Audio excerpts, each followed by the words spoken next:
नमस्कार. मराठी भाषेत अगदी निर्जीव वस्तूंना सुद्धा लिंग असतं. हे ऐकल्यावर जरा विचित्र वाटतं हो ना, पण काळजी करायचं काहीच कारण नाही. कारण आज आपण मराठीतलं लिंग ओळखायची एक इतकी सोपी आणि एकदम जादुई पद्धत शिकणार आहोत की हा सगळा गोंधळ कायमचाच दूर होईल. हो, हे अगदी खरं आहे. मराठीत फक्त माणसं किंवा प्राणीच नाही, तर आपल्या आजूबाजूच्या निर्जीव वस्तूंनाही लिंग दिलेलं आहे.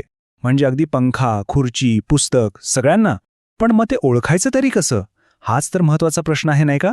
आणि याचं उत्तर ना एका अगदी सोप्या जादू युक्तीमध्ये दडलेलं आहे, जी आपण आज उलगडणार आहोत.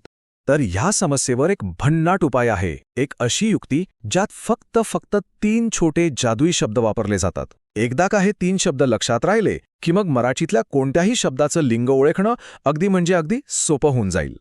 तर बघा, मराठी व्याकरणात लिंगाचे 3 मुख्य प्रकार आहेत.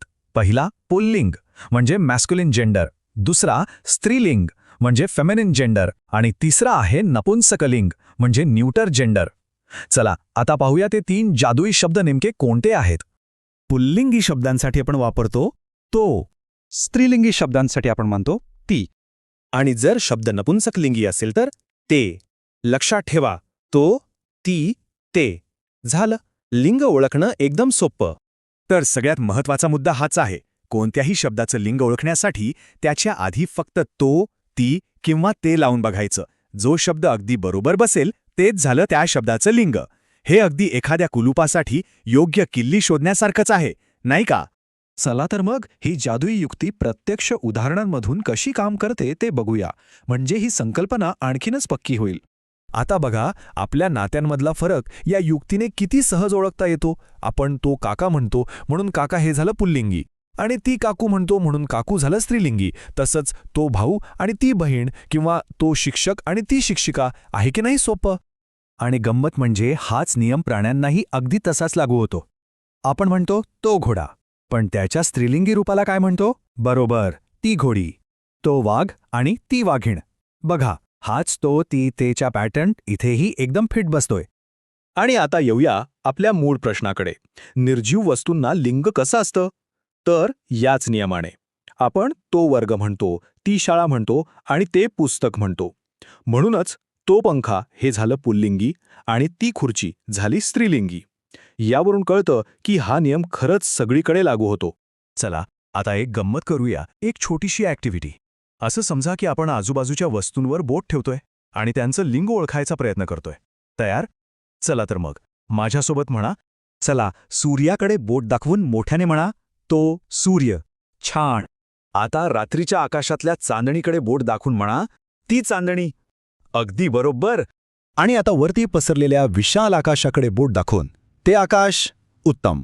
पाहिलं किती सोपं आहे हे सगळं. आता लिंग ओळखण्यासाठी आणखी एक सोपी युक्ती सांगतो बरं का. हा काही 100% लागू होणारा नियम नाहीये, पण बहुतेक वेळा अंदाज बांधायला याची खूप मदत होते. बऱ्याचदा असं लक्षात येतं की जे पुल्लिंगी शब्द आ या स्वराने संपतात त्यांची स्त्रीलिंगी रूपं ई ह्या स्वराने संपतात. उदाहरणार्थ घोडा, घोडी किंवा मुलगा, मुलगी. लक्षात ठेवा, हा नियम नेहमीच लागू होतो असं नाही, पण एखादा नवीन शब्द समोर आल्यावर अंदाज बांधण्यासाठी ही एक चांगली युक्ती आहे. चला तर मग आतापर्यंत जे काही आपण शिकलो त्याची एक छोटीशी चाचणी घेऊया.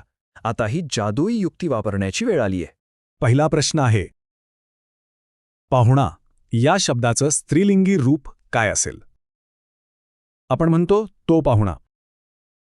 तर मग विचार करा, थोडा वेळ घ्या. अगदी बरोबर. उत्तर आहे पाहुणी, कारण आपण म्हणतो ती पाहुणी. चला पुढचा प्रश्न. शाळा या शब्दाचं लिंग कोणतं असेल? या शब्दाच्या आधी तो, ती की ते काय लागतं? एकदम बरोबर. आपण ती शाळा असंच म्हणतो ना, म्हणून शाळा हे झालं स्त्रीलिंगी. तर मग आता मराठीतलं लिंग ओळखण्याची ही तो, ती, ते ची जादू आपल्या सगळ्यांच्या हाती आली आहे. या सोप्या युक्तीने कोणताही शब्द आला तरी आपण त्याचं लिंग सहज ओळखू शकतो. आणि जाता जाता एक विचार, प्रत्येक भाषेत शिकण्याची प्रक्रिया सोपी करणाऱ्या अशा काहीतरी जादुई युक्त्या नक्कीच दडलेल्या असतात. मराठीतली ही एक आपण आज पाहिली.